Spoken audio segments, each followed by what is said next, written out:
Election commission ने विधानसभा उपचुनाव को लेकर एक प्रेस कॉन्फ्रेंस की है। सभी सीटों पर चुनाव की तारीखों का ऐलान भी हो गया। उत्तर प्रदेश में विधानसभा की जिन 10 सीटों पर चुनाव होना है उनमें से 9 की घोषणा तो चुनाव आयोग ने कर दी, लेकिन एक सीट को लेकर अभी भी तारीखों का न आना कहीं न कहीं तमाम सियासी सवाल भी उठा रहा है। लोकसभा चुनाव से पहले और लोकसभा चुनाव के बाद उत्तर प्रदेश की एक सीट को लेकर एनडीए और इंडिया गठबंधन के बीच कांटे की टक्कर चल रही है। और इस बीच इलेक्शन कमीशन ने ऐसा क्या कहा जिसको लेकर सियासी सरगर्मियां अब बढ़ गई हैं। कौन सी वो सीट है जिस पर फिलहाल अभी चुनाव की तारीखों की घोषणा नहीं की गई है, और इसको लेकर विपक्ष का कौन सा नेता इलेक्शन कमीशन की डेट टाले जाने को लेकर कटाक्ष कर रहा है। न सिर्फ कटाक्ष कर रहा है बल्कि इसी मुद्दे पर केंद्र की मोदी सरकार को घेरने की कोशिश भी कर रहा है। ये सब कुछ आज की इस रिपोर्ट में हम आपको दिखाएंगे भी और बताएंगे भी। दरअसल उत्तर प्रदेश के अयोध्या के मिल्कीपुर में उपचुनाव का ऐलान नहीं हुआ है। चुनाव आयोग ने कहा कि जिन सीटों के मामले कोर्ट में विचाराधीन है वहां पर अभी चुनाव नहीं होंगे। इधर इलेक्शन कमीशन ने विधानसभा उपचुनाव में मिल्कीपुर सीट को लेकर तारीखों का ऐलान नहीं किया।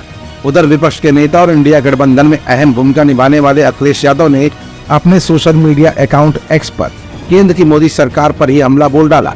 अखिलेश ने अपने सोशल मीडिया अकाउंट एक्स से क्या कहा जिसको लेकर मच गया है सियासी बवाल, अब जरा ये भी देख लीजिए। अखिलेश ने एक्स पर सिर्फ एक लाइन की पोस्ट लिखी है।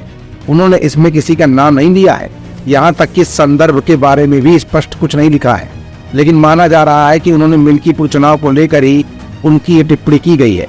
दरअसल हालिया लोकसभा चुनाव में अयोध्या सीट पर सपा के अवधेश प्रसाद ने भाजपा को हराकर सबको चौंका दिया था। भाजपा के राम मंदिर मुद्दे को ये बड़ा झटका था। अवधेश प्रसाद ने इसके बाद अपनी मिल्कीपुर सीट से इस्तीफा दे दिया था। इस सीट पर उपचुनाव होने के आसार थे, लेकिन चुनाव आयोग ने जब उपचुनावों का ऐलान किया तो प्रदेश की बाकी 9 सीटों की तारीख तो घोषित कर दी, लेकिन मिल्कीपुर को छोड़ दिया। पूछे जाने पर कहा कि जिन सीटों को लेकर मामला कोर्ट में विचाराधीन है उन पर अभी चुनाव नहीं होंगे। सोशल मीडिया पर इसे लेकर कहा जा रहा है कि भाजपा सरकार के इशारे पर ही ऐसा किया गया है। अखिलेश ने भी इसे लेकर कटाक्ष किया है।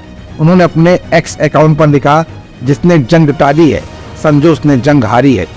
हालांकि अखिलेश ने इसमें न किसी का नाम लिया है और न ही संदर्भ का उल्लेख किया गया है, लेकिन माना जा रहा है और ऐसा जाहिर भी है कि उन्होंने मिल्कीपुर सीट को लेकर भाजपा पर ही ये तंज कसा है।